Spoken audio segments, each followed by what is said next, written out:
Hello, welcome back to the reading of the poem of the Man God, written by Maria Valtorta, Volume 4. Chapter 461, Part 1. At Tarichea, Galatia, the Sinner. 27th July, 1946. The little peninsula of Tarichea stretches out on the lake. Excuse me.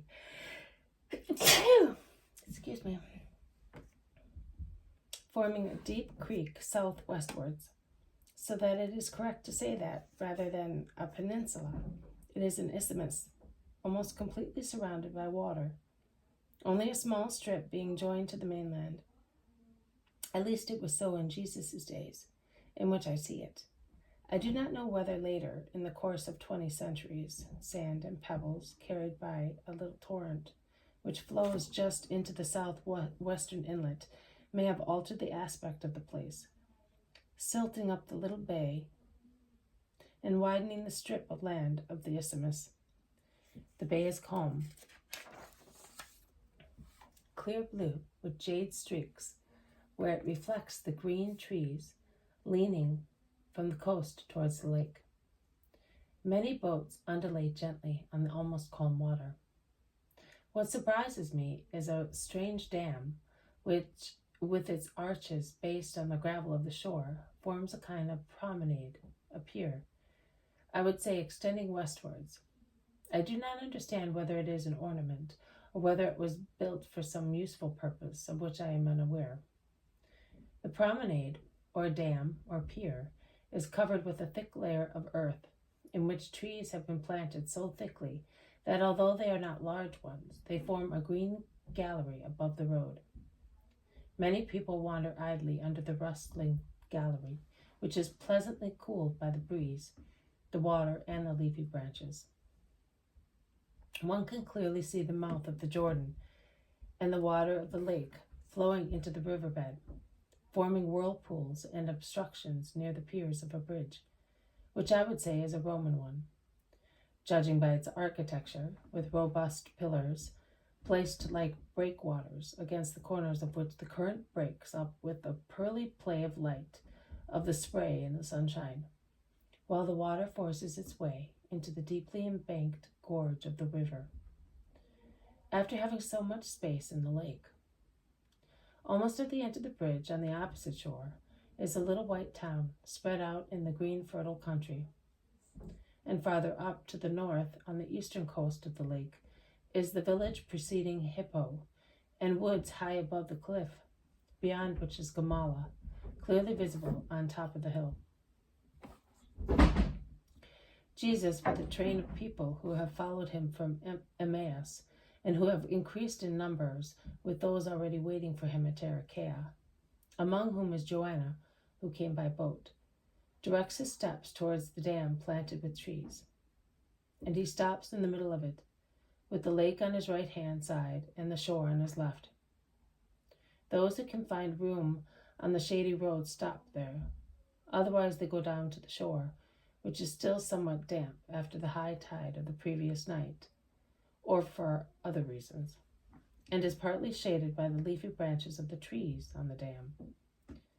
Other people ask the boatmen to come close to the shore, and they sit in the shade of the sails.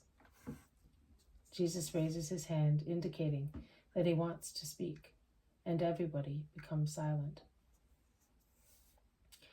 It is written, "You marched to save your people, to save them through your Christ." It is written, "And I will rejoice in the Lord, and I will exult in God my Jesus." The people of Israel have taken these words for themselves, and have given them a national, personal, selfish meaning, which does not correspond to the truth concerning the person of the Messiah. They have given those words a restricted meaning, which degrades the greatness of the Messianic idea to a common display of human power and of overwhelming victory over the rulers found by the Christ in Israel. But the truth is different. It is great, unlimited. It comes from the true God, from the Creator and Lord of heaven and earth, from the Creator of mankind, From him who multiplied the stars in the vault of heaven, and covered the earth with all kinds of plants, and peopled it with animals, and placed fish in the waters, and birds in the air. And likewise he multiplied the children of man created by him, to be the king of creation and his favorite creature. Now how could the Lord, the Father of all mankind, be unfair to the children of the children of the children born of the man and the woman, formed by him with matter, the earth, and with soul, his divine breath?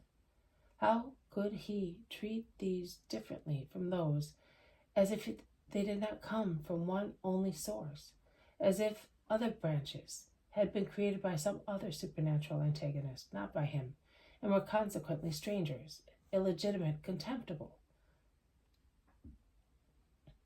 The true God is not a poor God of this or of that people, an idol, an unreal figure. He is the supreme reality, the universal reality, the only supreme being, the creator of all things and of all men. He is therefore the God of all men. He knows them, even if they do not know him. He loves them, even if they, not knowing him, do not love him. Or if they do not know him, if they do not know him well, and they do not love him well, or even if they know him, they do not know how to love him. Paternity does not cease when a son is ignorant, silly, or wicked. A father strives to teach his son, because it is love to instruct him. A father works hard to make a mentally deficient son less silly. A father tries to correct a wicked son and make him good with tears, being indulgent with beneficial punishments, and forgiving him mercifully. That is what a man-father does. And will the God-father be perhaps inferior to the man-father? So the God-father loves all men and wants their salvation. He, the king of an infinite kingdom, the eternal king, looks at his people, which comprises all the peoples spread all over the earth, and he says, "This is the people of those I created, the people to be saved through my Christ. This is the people for whom the kingdom of heaven was created. It is now time to save them by means of the Savior." Who is the Christ? Who is the Savior? Who is the Messiah? There are many Greeks here, and many, even if they are not Greeks, know what the word Christ means. Christ is therefore the consecrated person, the person anointed with regal oil to fulfill his mission.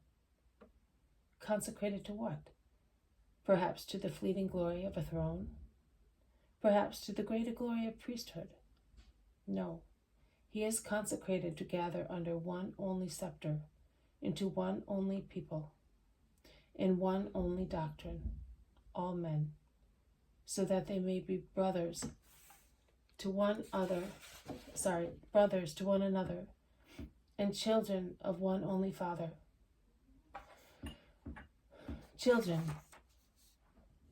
who know their Father and comply with his law to take part in his kingdom. This has been a reading from the Poem of the Man God, written by Maria Valtorta, Volume 4. Chapter 461, Part 1, at Tarichea, Galatia, the sinner. Thank you for listening. I will see you tomorrow. May God bless you, and may peace be with you.